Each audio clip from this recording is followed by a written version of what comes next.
હાલ આપણી સાથે તેમાંના એક કલાકાર ઈશ્વરદાન ગઢવી આપણી સાથે જોડાઈ ચૂક્યા છે। ઈશ્વરદાનજી, આપને એ પૂછવા માંગીશું કે જે અત્યારે કોરોનાનો કાળ ચાલી રહ્યો છે અને સોશિયલ ડિસ્ટન્સની વાત કહેવામાં આવે છે, કોરોનાના નિયમોનો ભંગ થયો, કેમ આવું ચલાવી લેવાય? કેમ આપ પણ ત્યાં હતા? એક ગૌશાળાના નાનકડા કાર્યક્રમો આયોજન થયું અને એમાં માસ્ક, સેનેટાઇઝર અને આ ઉપર બધું સાથે રાખી અને એને સોશિયલ ડિસ્ટન્સનું પૂરતું ધ્યાન। ઈશ્વરદાનભાઈ, આપને રોકવા માંગીશ, જે સ્ક્રીન આપ જોઈ શકો છો, એબીપી અસ્મિતાની સ્ક્રીન આપ ખોલીને જુઓ। આપ કહો છો કે નાનકડો કાર્યક્રમ, પહેલા તો જો આટલો નાનો કાર્યક્રમ હોય તો આટલા બધા લોકો ના હોય। આપનું કેવું છે કે સોશિયલ ડિસ્ટન્સ 2 ગજ નહીં પણ 1 ઇંચની પણ જગ્યા નથી। આપનું કેવું છે સેનેટાઇઝર, ક્યાંય સેનેટાઇઝર દેખાતું નથી। આપનું કેવું છે માસ્ક, ક્યાંય માસ્ક દેખાતું નથી। તમામ વાતો તમે ખોટી થાય છે। હા બેન, બરાબર છે। લોકો આવ્યા, પણ લોકો આવ્યા પાછળનું કારણ એક બીજું છે કે શ્રદ્ધાનું આશય માતાજીના અને ગૌશાળા પ્રત્યેનું હતું અને ત્યાં સાઉન્ડનો અને આવો બેન સાંભળો, બરાબર છે, વાત રાઈટ છે। આપની રીતે અને મારો જવાબ આપે 1 મિનિટ સાંભળી દો, કારણ કે અવાજ થાય છે, લોકોને સાઉન્ડ સંભળાય છે, આવું થાય છે એટલે ઓટોમેટિકલી પબ્લિક ત્યાં આગળ આવવાનું ચાલુ થયું। આ લોકોને અમે એવું પણ કીધું કે તમે આ એક માત્ર લાઈવ નું કાર્યક્રમ રાખવાનો કાર્યક્રમ કર્યો છે અને આપ યુટ્યુબના માધ્યમથી જોઈ શકો છો, અહીંયા આગળ આવવાની કોઈ જરૂર નથી। જે ભાઈ આયોજન કરતા છે એને પણ આવું કીધેલું અને સોશિયલ ડિસ્ટન્સનું રાખવાનું ઘણું પણ લોકોને સમજાવવાની કોશિશ પણ કરી, પણ મેં ન સમજી શકે, ન થઈ શકે એટલે એમાં કદાચ ભૂલ છે, આવું ન કરવું જોઈએ એ પણ વાસ્તવિકતા છે। મને જાણવા મળ્યું ત્યાં લગી હું એમ કહું છું કે લોકોને। ઈશ્વરદાનભાઈ, આપણી સાથે અમારા એબીપી અસ્મિતાના સંપાદક રોનક પટેલ પણ જોડાઈ ચૂક્યા છે। રોનક જી।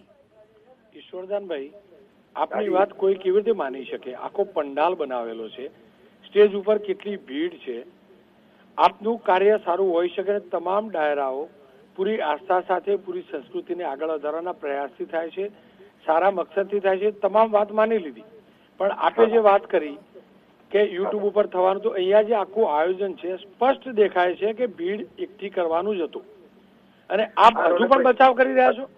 રોનકભાઈ, હું બચાવ રોનકભાઈ, માત્ર મારી વાત સાંભળો, આમાં બચાવની કોઈ વાત જ નથી। એ માત્ર ને માત્ર લોકોને આ જે આસ્થાનું પ્રતિક છે એની જ વાત કરી છે, બીજી કોઈ વાત કરી જ નથી। અને સાહિત્યકાર તરીકે, કલાકાર તરીકે હું ત્યાં ગયો છું અને હા, સાથે બીજી વાત, આસ્થાનું અને ધર્મનું પ્રતિક છે ગૌશાળા નિમિત્તે તો ગાયોના લાભાર્થી કાર્યક્રમ હતો, ગાયો માટે કરી જે કઈ પૈસા 150 રૂપિયા આવ્યા છે, પૈસા તમામ ગાયોમાં આપવાના છે અને કલાકારના નાતે મારે ઈશ્વરદાનભાઈ, ક્યારે ડાયરાના મકસદ ઉપર અમે સવાલ નથી ઉઠાવ્યો, આજે નહીં, ક્યારે નહીં ઉઠાવ્યો, અમે જાણીએ છીએ સારા કાર્યથી થાય। રોનકભાઈ, એક જાણ તરીકે, ગઢવી તરીકે હું આપને કહેવા માંગીશ કે આ ભાજપ સરકાર અને આ વર્તમાન કાળમાં સરકાર છે એ એના જયારે મોટા કાર્યક્રમો રાખે છે ત્યારે એને ક્યાંય નડતું નથી અને જ્યાં આજે આસ્થાનું, શ્રદ્ધાનું પ્રતિક છે, જ્યાં અહીંયા ગૌશાળાઓ માટે ભાજપ કે કોંગ્રેસ એક કાર્યક્રમ ઉપર અમે સવાલ ઉઠાવ્યા છે, ગુનો નોંધાવ્યો છે। આપના ધ્યાન ખાતર કહી દઉં,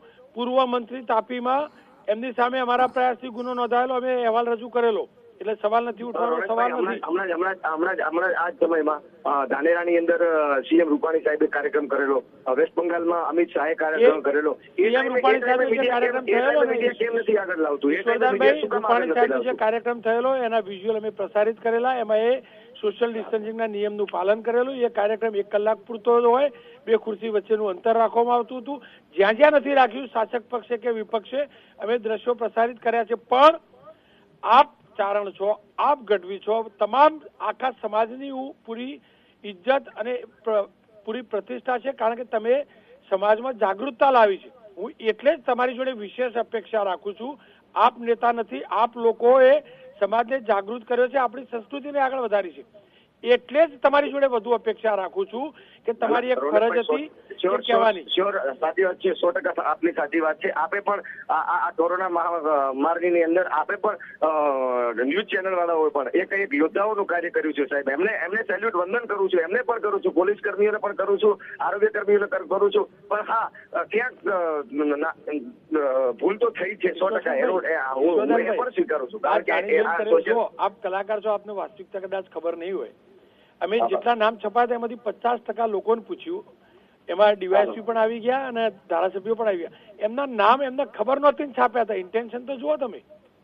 આયોજકનું. હું રોનકભાઈ એ જ સ્વીકારું છું ને કે ક્યાંક કઈક કાચું કપાણું છે, ક્યાંક ભૂલ થઈ છે, કે કોઈકને અંધારામાં રાખીને આ કાર્ય થયું છે, આવું પણ થઈ શકે છે. એટલે આપણને તો વધારે અંદર ઊંડા ડીપમાં બીજી કોઈ વાત નથી. મારી જોડે કાર્યક્રમના નાતે મને કલાકારના તરીકે એને આમંત્રણ આપ્યું અને 200 માણસો જ આવશે અને 200 માણસો પર એક પણ માણસ નહીં હોય, સોશિયલ ડિસ્ટન્સનું પૂરું પાલન થશે, આવી વાતો હતી ત્યારે જ હું કાર્યક્રમમાં ગયો. ઈશ્વરદાનભાઈ, આપના અને તમામ લોક કલાકારોની વાણીએ જાગૃતતા ફેલાવી છે. હું ફરીથી કહીશ, તમે લોકોએ અથાગ પ્રયાસ કર્યો છે, માત્ર મીડિયાની, તમે લોકોએ પણ પ્રયાસ કર્યો છે.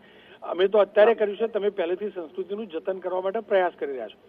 આ સંજોગોમાં મારી એક વિનંતી હતી કે તમે એક સરસ મજાનું લોક સાહિત્યનું કંઈક ગીત કે એ પ્રકારનું બનાવીને અંદર મોકલાવો, જેનાથી જાગૃતતા ફેલાય અને આ પ્રકારનો કોઈ કાર્યક્રમ કરતો હોય તો ન થાય. અને તમે પ્રતિજ્ઞા લો કે આ પ્રકારે જો 200 લોકો કરતા વધુ હશે તો તમે સ્ટેજ ઉપરથી ઉતરી જશો.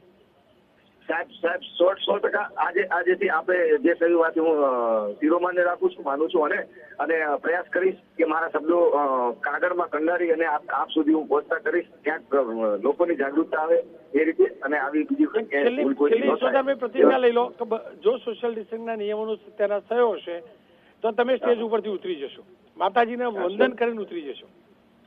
શ્યોર 100% સાચી વાત છે, નો ડાઉટ. ખેર ઈશ્વરદાનભાઈ, આપનો ખૂબ ખૂબ આભાર. આશા રાખીશ આપ આ સંકલ્પ ઉપર અડેલા રહેશો, કારણ કે આપ અડગ લોકો છો.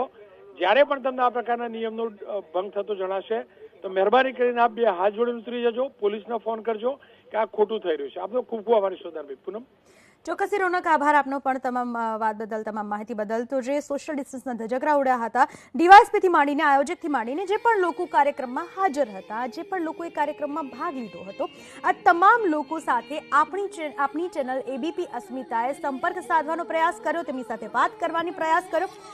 તમામ લોકોએ સ્વીકાર્યું છે કે જે થયું એ ખોટું થયું છે, બીજી વખત આવું ના થવું જોઈએ. પરંતુ જે વસ્તુ થઈ ખરેખર સોશિયલ ડિસ્ટન્સના ધજાગરા.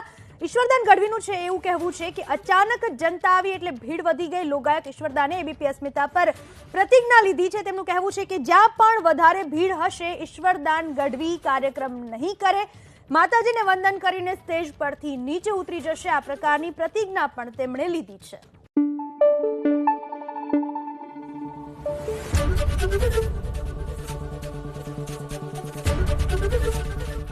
એબીપી અસ્મિતા, ગુજરાતની અસ્મિતા.